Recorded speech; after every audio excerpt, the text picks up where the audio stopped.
मुझसे दरियाफ़्त किया कि क्या हुआ, और आपने मुझे बताया कि आपने फ़ौरन पुलिस के आला अहदेदारों से बातचीत भी की। मैं आपका बेहद शुक्रिया अदा करता हूं कि आपने अपनी संवैधानिक ज़िम्मेदारी को एक रुकने पार्लिमान की जान पर जब कातिलाना हमला किया गया टोल गेट पर, आपने उस बात की। मैं आपका शुक्रिया अदा करता हूं। स्पीकर साहब, मैं मुख्तसर से यहाँ पर ये बात कहना चाहूँगा कि मुख्तलिफ़ सियासी पार्टियाँ मुख्तलिफ़ प्रदेश में इक़्तिदार पर हैं। ये बात आप तमाम को मैं गोशगुजार कर रहा हूँ कि आखिर ये कौन लोग हैं जो गोली पर भरोसा करते हैं, बैलेट पर नहीं करते। आखिर ये कौन लोग हैं जो इतना रेडिकलाइज हो चुके हैं कि इनको इस संविधान पर एतमाद नहीं रहा, उनको अंबेडकर के बनाए हुए संविधान के ख़िलाफ़ हैं, जो इतनी नफ़रत पैदा करते हैं। आखिर ये कौन लोग हैं? मैं इसको सियासी गुफ्तगू नहीं करूँगा, ये सब के लिए छोड़ रहा हूँ, क्योंकि जहाँ तक मुझे मालूम कि मैं 2 मरतबा का विधायक हूँ, 4 मरतबा का सांसद हूँ, और अगर इस तरह से अगर राजनीति आगे बढ़ेगी कि टोल गेट पर गाड़ी रुकती है और 4 राउंड गोलियां चलाई जाती हैं, आखिर इन नौजवानों को ये कैसे रेडिकलाइज हुए?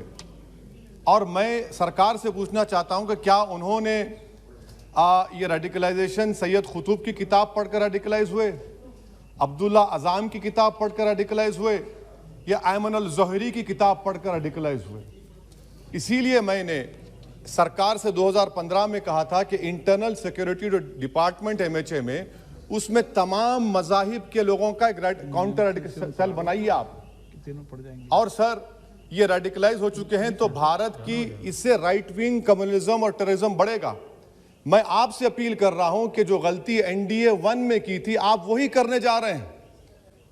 आपको नुकसान होगा, आपकी सरकार को नुकसान होगा, देश को तो, देश की सालिमियत को खतरा तो पैदा हो रहा है। सर, मैं आपके जरिए से सरकार को यह भी बताना चाहूंगा कि जिन लोगों ने ये रेडिकलाइजेशन किया है, आप इस पर गौर करिए, इन पर UAPA क्यों नहीं लगाते आप?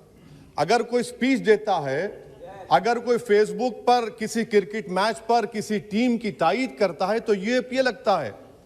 एक सिटिंग MP के ऊपर UAPA नहीं लगेगा सर। मैं सरकार पर छोड़ता हूं।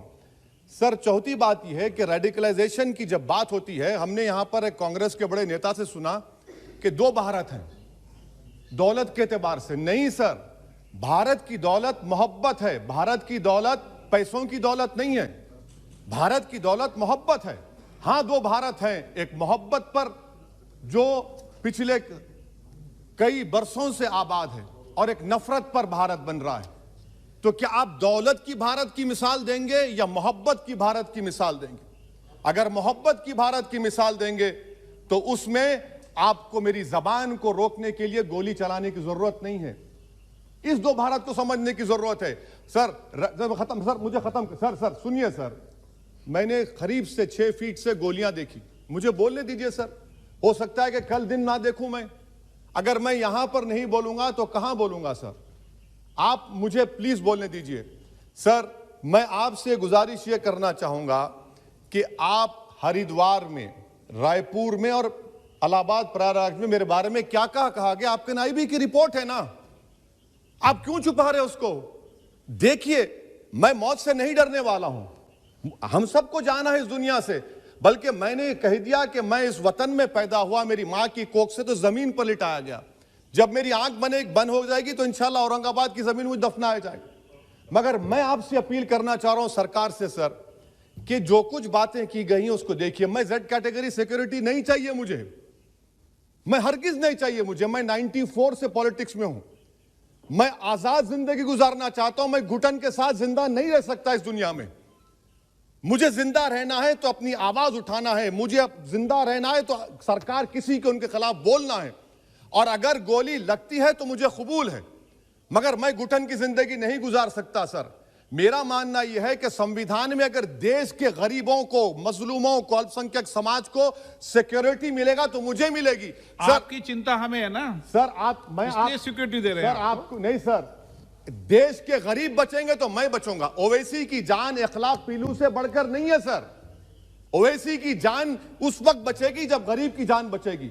इसीलिए मैं आपके जरिए सरकार से अपील करना चाहूंगा कि सर, इस नफरत को खत्म करिए, इस नफरत को खत्म करिए और इस पर आप गौर करिए। मैं नहीं लूंगा सिक्योरिटी, मैं जेड कैटेगरी नहीं चाहता हूं सिक्योरिटी। मुझे ए कैटेगरी का शहरी बनाइए आप, मुझे ए कैटेगरी का शहरी बनाइए ताकि मेरी और आपकी जिंदगी बराबर हो।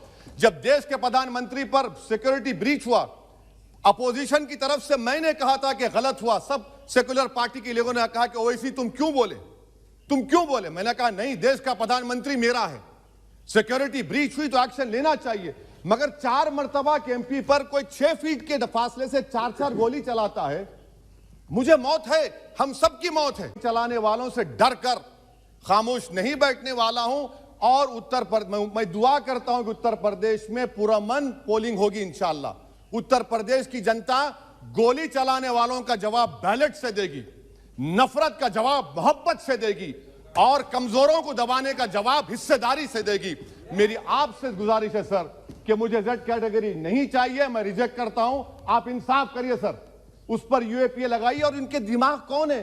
2 लोग रेकी करते हैं, उनको मालूम कि मैं मीरठ किठौर से आ रहा हूं उस टोल गेट पर, और 6 फीट के फासले पर गोली चलाते हैं। तो आप देख लीजिए सर, आप सरकार के हवाले, अगर आप इंसाफ करना चाहे आप इंसाफ कर सकते, मगर रेडिकलाइजेशन आपको नुकसान पहुंचाएगा और इससे राइट विंग टेररिज्म बढ़ेगा। शुक्रिया सर। Thank you sir.